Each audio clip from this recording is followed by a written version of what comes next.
The thing with Arsenal right now is it doesn't really feel like they have a weakness. They are so well prepared for almost any situation they come up against.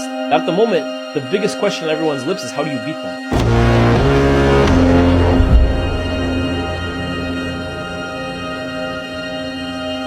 Make no mistake about it. Arsenal are serious contenders to win the Champions League this season. It is a terrifying prospect, but it is one that is drenched in reality.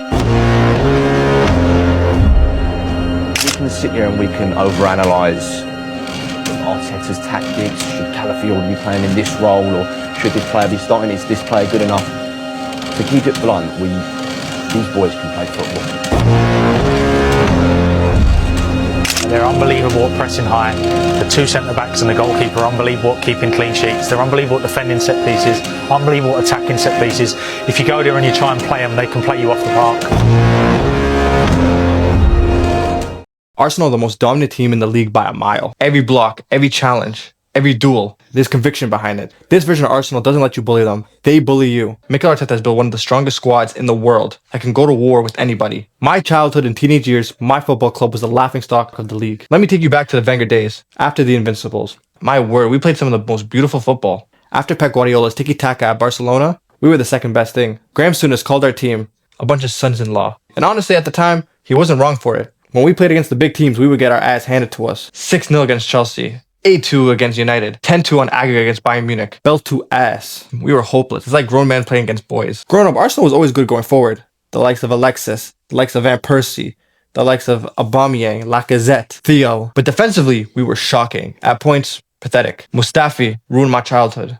That nigga should be locked up for war crimes. But then came Arteta, who's changed my life. What he's done in the past couple of years, honestly been a miracle. I want to highlight the 2022-2023 season in particular. This was by far the most exciting football I've seen. In 15 minutes, we'd finish teams. Beautiful football. Football teams weren't really expecting that from Arsenal at that current time. But the second half of the season, we fell short. Teams realized we were half decent and suddenly deployed a low block. And suddenly that beautiful football we saw was gone. And there's one game in particular that highlights it. Unfortunately. 4-1 against Manchester City at the Etihad. Pep changed his entire philosophy for one game. One long ball to Erling Haaland, game over.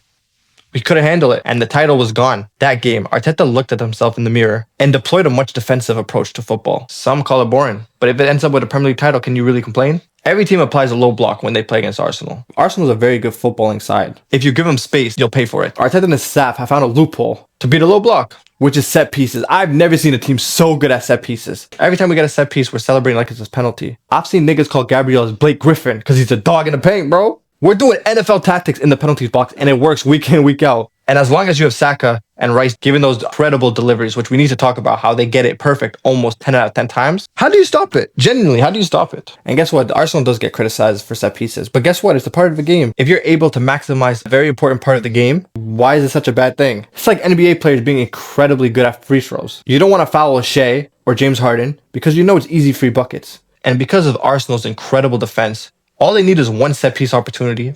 Because Arsenal are not conceding any goals. We played about 9 games and we only conceded 3. The Great Wall of London is a real thing because you have Gabriel and Saliba. Everybody knows Saliba as the Rolls Royce. But Gabriel, he's a monster truck. And then you have depth, which you couldn't say for a long time about Arsenal. Obviously, you got Timber, who's an all-around gifted athlete and footballer with honestly no weakness. Then you got Calafiori. And then on the bench, you have Miles Lewis-Skelly. You got Ben White.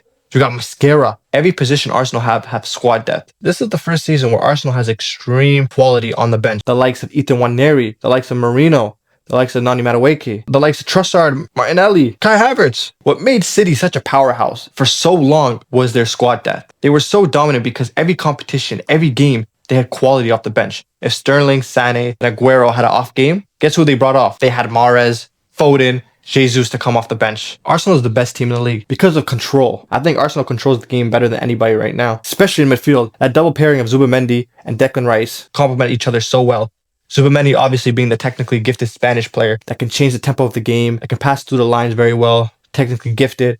And you got Declan Rice, who is an all-star athlete that can win the ball, a monster in midfield, eats up any danger possible, incredible at set plays, great ball carrier. But I look at Arsenal, and it's not like we're not creating that much. Teams are pinned back to their own penalty box, and we're constantly applying pressure. I look at Arsenal, I just look at consistency. They are the most consistent team in the league. Mikel Arteta has built a team based on defensive discipline. Is Arsenal boring? Maybe. A little bit. But guess what? If at the end of the season there's a Premier League title in North London, I love boring. Arsenal are in the perfect position to finish the story. For years we've trusted the process, and this is the opportunity to finally bring it home to North London. Thank you for watching. If you enjoyed the video, please give it a like, and I'll see you in the next one. Peace.